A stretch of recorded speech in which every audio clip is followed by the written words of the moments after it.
course, within minutes from now, we will cut across and hear out Mr. Adi Godrej on the earnings. DLF continues under pressure, down 3%. IGL is lower by 2.5%.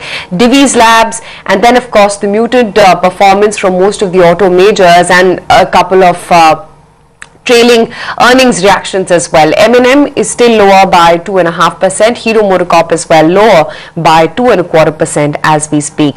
Mitesh, how's Karnataka Bank looking on the charts right now at 131?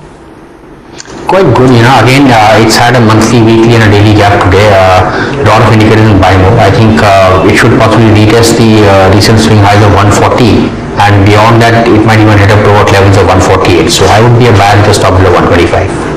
Okay, so there is Karnataka Bank on those numbers where the PAT has gone up quite a bit, and JSW Energy. But let's get across to Godrej. Held its board meeting on Saturday, where we declared the Q2 results. I will give you the highlights, after which our Managing Director Vivek Gambhir will provide some more details.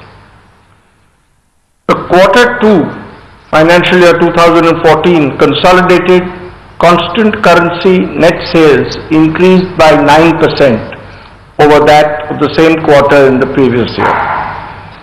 India business grew by 7%, nearly 1.5 times the overall household and personal care sector growth during the quarter, and grew sequentially from the April-June quarter by around 12%. Our international business grew by 12% on a constant currency basis. The Q2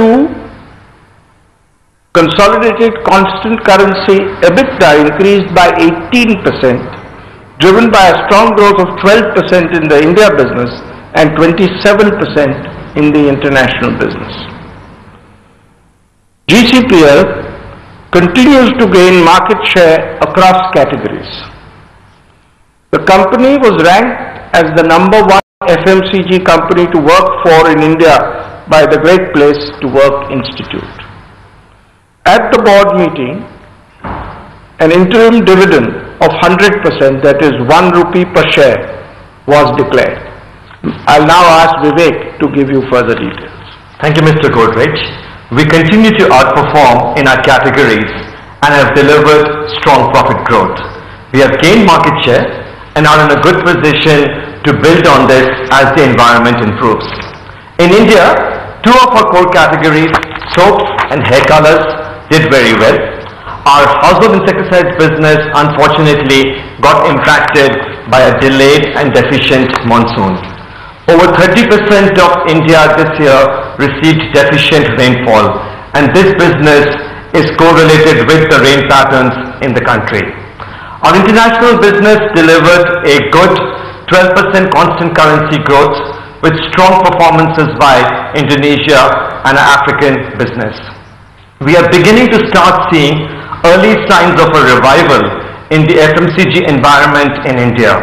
Whereas industry growth in Q1 was around 3%, that growth rate inched to about 4.5% in Q2. Even within Q2, the growth in September was much better than the growth in July and August.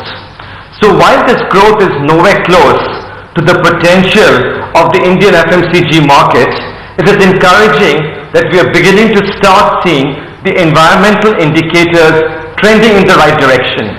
We are very confident that the second half this year for us will be much better than the first half. Thank you. I would like to ask you a question. I think we should do it in the